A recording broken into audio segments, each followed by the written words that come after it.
नमस्कार। आज हम पूज्य गुरुदेव युग ऋषि वेद मूर्ति तपोनिष्ठ पंडित श्री राम शर्मा आचार्य के एक बहुत ही कह सकते हैं प्रेरक उद्बोधन पर बात करने वाले हैं। जी, बोना और काटना। हाँ, बोना और काटना, ये हमें कर्म और उसके फल, मतलब जो हम करते हैं और जो हमें मिलता है, उस सिद्धांत पर एक बिल्कुल अलग नजरिया देता है। और ये पूज्य गुरुदेव ने अपने गुरु से सीखा था। बिल्कुल। तो चलिए इसका थोड़ा खोलते हैं, समझते हैं। हाँ, तो इसकी शुरुआत होती है, पूज्य गुरुदेव याद करते हैं करीब 60 साल पहले की बात, जब वो अपने गुरुदेव से मिले थे। अच्छा।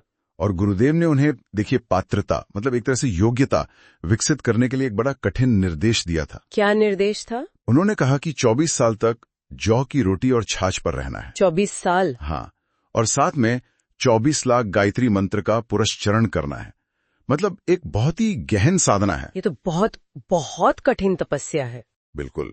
लेकिन देखिए, इसी कठिन साधना के साथ ना गुरुदेव ने एक और बहुत ही बुनियादी पर शायद उससे भी ज्यादा जरूरी सिद्धांत सिखाया। और वो क्या था? भाई, बोना और काटना। बोना और काटना? सुनने में तो खेती जैसा लगता है। हाँ, लगता है, पर इसका अर्थ बहुत गहरा था। गुरुदेव का उपदेश देखिए, बिल्कुल सीधा था। तुम्हारे पास जो कुछ भी है उसे भगवान के खेत में बो दो। वो 100 गुना होकर तुम्हें वापस मिलेगा। 100 गुना? हाँ, और कहा कि यही है सच्ची रिद्धि सिद्धि, मतलब असली समृद्धि और सफलता का रहस्य। ये कोई फोकट में मिलने वाली चीज नहीं है। सही बात है, ये कोई जादू की छड़ी नहीं है। बिल्कुल नहीं, ये एक प्रक्रिया है। जैसे किसान बोता है तभी तो काटता है ना। हाँ, बिल्कुल। तो फिर यहाँ ये बोने का मतलब क्या था? मतलब किन चीजों को बोने की बात हो रही थी? हाँ, ये महत्वपूर्ण सवाल है। पूज्य गुरुदेव समझाते हैं कि उनके गुरु ने मुख्य रूप से 3 ईश्वर की दी हुई चीजों को बोने को कहा। अच्छा, कौन सी 3 चीजें? देखिए, पहली चीज है हमारा समय और श्रम। मतलब जो हमारा ये स्थूल शरीर है, हमारी मेहनत, ठीक है, इसे कहाँ बोना है? समाज रूपी विराट भगवान की सेवा में। मतलब समाज को ही भगवान का रूप मानकर उसकी सेवा में लगा देना है। समाज सेवा में। जी। फिर दूसरी चीज है हमारी बुद्धि, जो हमारे सूक्ष्म शरीर का हिस्सा है। हमारी सोचने समझने की शक्ति। बिल्कुल। तो इसे अपने अहंकार के लिए या फालतू की इच्छाओं वासनाओं में लगाने के बजाय ईश्वर के काम, मतलब अच्छे कामों के चिंतन में, उनकी योजना बनाने में लगाना है। अच्छा, मतलब बुद्धि का सही इस्तेमाल। सही इस्तेमाल। और तीसरी चीज जो भगवान ने दी है वो है हमारी भावनाएं, जो हमारे कारण शरीर से जुड़ी हैं। भावनाएं जैसे प्रेम, करुणा। हाँ, ये सब। तो इन्हें भी अपने स्वार्थ से हटाकर ईश्वर के प्रति, मतलब परमार्थ के लिए समर्पित करना है। ये तीनों चीजें भगवान की देन है, तो इन्हें भगवान के ही काम में, मतलब अच्छे कामों में लगाना है। समय, बुद्धि और भावनाएं, ये तीनों ईश्वर प्रदत्त हैं। जी। और फिर एक चौथी चीज नहीं बताई। चौथी चीज? वो क्या? वो है धन, पैसा।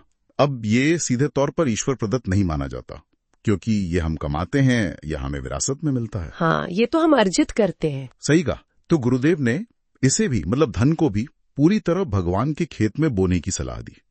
ये विश्वास दिलाया कि ये भी कई गुना होकर लौटेगा। अपना कमाया हुआ धन भी? ये सुनने में तो बहुत बहुत ज्यादा आदर्शवादी लगता है।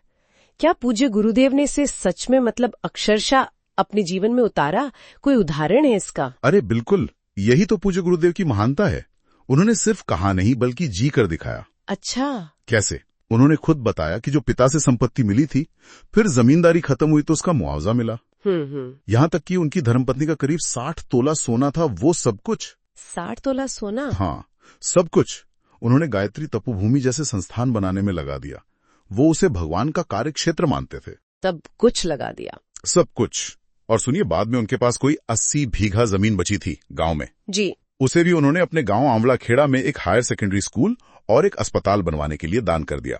वो हमेशा जोर देकर कहते थे कि विरासत में मिले धन का एक अंश भी उन्होंने अपने निजी काम में नहीं लिया, सब परमार्थ में बो दिया। अरे बाप रे, ये तो सचमुच असाधारण समर्पण है। फिर नतीजा क्या हुआ इसका?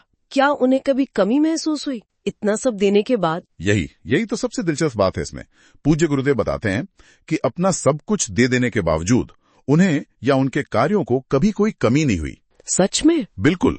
उनका अपना गांव का घर तो कच्चा था, लेकिन बाद में वो जहां भी रहे, अच्छे पक्के भवनों में रहे। और देखिए, उन्होंने गायत्री तपोभूमि, शांति कुंज, ब्रह्म वर्चस्व शोध संस्थान, अखंड ज्योति पत्रिका का कार्यालय और देश विदेश में हजारों गायत्री शक्ति पीठ जैसे कितने बड़े बड़े संस्थान खड़े कर दिए। हाँ, ये तो हम सब जानते हैं।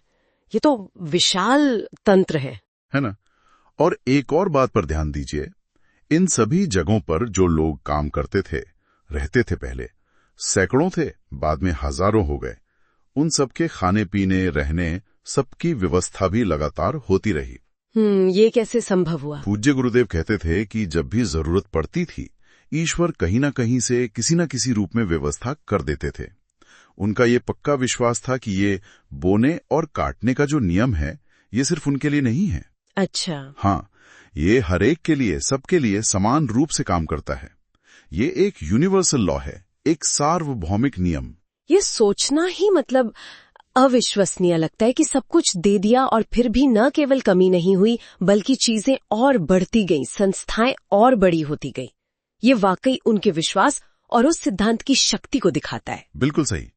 तो सार यही निकलता है कि पूज्य गुरुदेव का जीवन खुद इस बात का सबूत है कि अपने संसाधन, चाहे वो समय हो, बुद्धि हो, भावनाएं हो या धन हो, अगर हम उन्हें निस्वार्थ भाव से परमार्थ में लगाते हैं, बोते हैं, और व्यक्ति न केवल किसी कमी या अभाव से मुक्त हो जाता है, बल्कि वो संसाधन कई गुना होकर लौटते हैं।